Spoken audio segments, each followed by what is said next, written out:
Hello everyone, welcome to all once again. I would like to share a new story of daughters. बेटियां सिर्फ लेने ही नहीं आती। खिड़की के पास खड़ी नेहा सोचती है राखी आने वाली है, पर इस बार ना तो माँ ने फोन करके भैया के आने की बात कही और ना ही मुझे आने को बोला। ऐसा कैसे हो सकता है? हे भगवान, बस ठीक हो तो सब कुछ। अपनी सास से बोली, माँ जी मुझे बहुत डर लग रहा है, पता नहीं क्या हो गया, मुझे कैसे भूल गए। इस बार आगे से सास बोली, कोई बात नहीं बेटा, तुम एक बार खुद जाकर देख आओ। सास की आज्ञा मिलने भर की देर थी। नेहा अपने पति के साथ मायके आती है, परंतु इस बार घर के अंदर कदम रखते ही उसे सब कुछ बदला सा महसूस होता है। पहले जहां उसे देखते ही माँ पिताजी के चेहरे खुशी से खिल उठते थे, इस बार उन पर परेशानी की झलक साफ दिखाई दे रही थी। आगे भाभी उसे देखते ही दौड़ी चली आती और प्यार से गले लगा लेती थी, पर इस बार दूर से ही एक हल्की सी मुस्कान दे डाली। भैया भी ज्यादा खुश नहीं थे।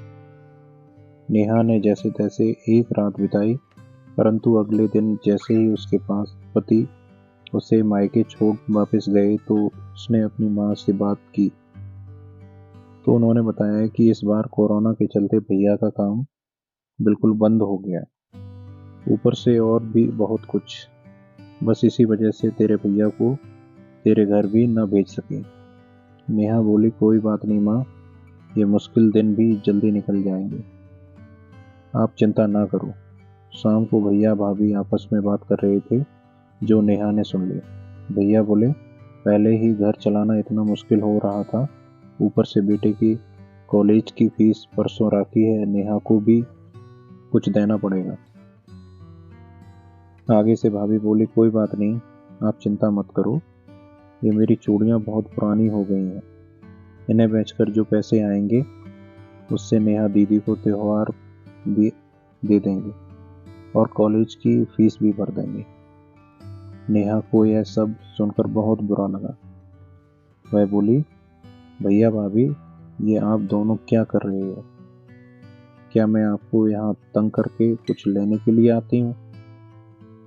वह अपने कमरे में आ जाती है। तभी उसे याद आता है कि अपनी शादी से कुछ समय पहले जब वह नौकरी करती थी तो बड़े शौक से अपनी पहली तनख्वाह लेकर पापा को दी। तो पापा ने कहा, अपने पास ही रख ले बेटा, मुश्किल वक्त में ये पैसे काम आएंगे। इसके बाद वह हर महीने अपने सारी तनख्वाह बैंक में जमा करवा देती थी। शादी के बाद जब भी मायके आती तो माँ उसे पैसे निकलवाने को कहती, पर नेहा हर बार कहती, अभी मुझे जरूरत नहीं, पर आज उन पैसों की उसके परिवार को जरूरत है। वह अगले दिन ही सुबह भतीजे को साथ लेकर बैंक जाती है और सारे पैसे निकलवा पहले भतीजे की कॉलेज की फीस जमा करवाती है और फिर घर का जरूरी सामान खरीद कर घर वापस आती है। अगले दिन जब भैया के राखी बांधती है तो भैया भरी आंखों से उसके हाथ 100 का नोट रखते हैं। नेहा मना करने लगती है तो भैया बोले, ये तो शगुन है, पगली, मना मत करना।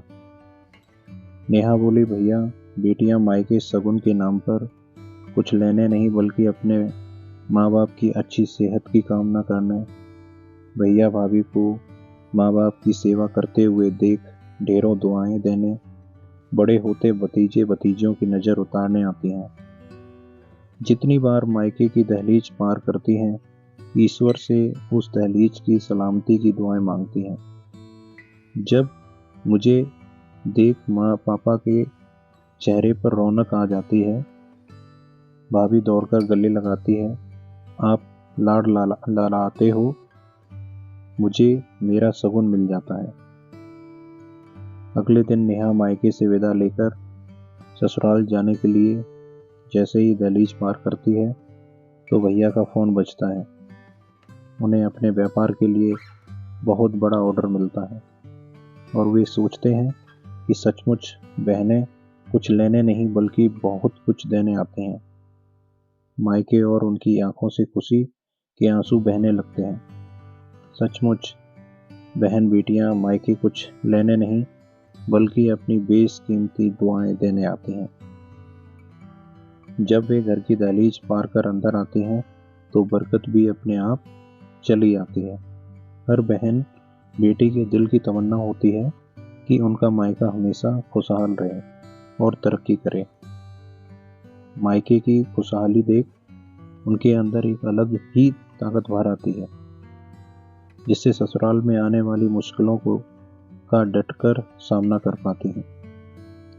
सो इस प्रकार ये एक बहन की स्टोरी थी। If you love this story, please share, like and subscribe.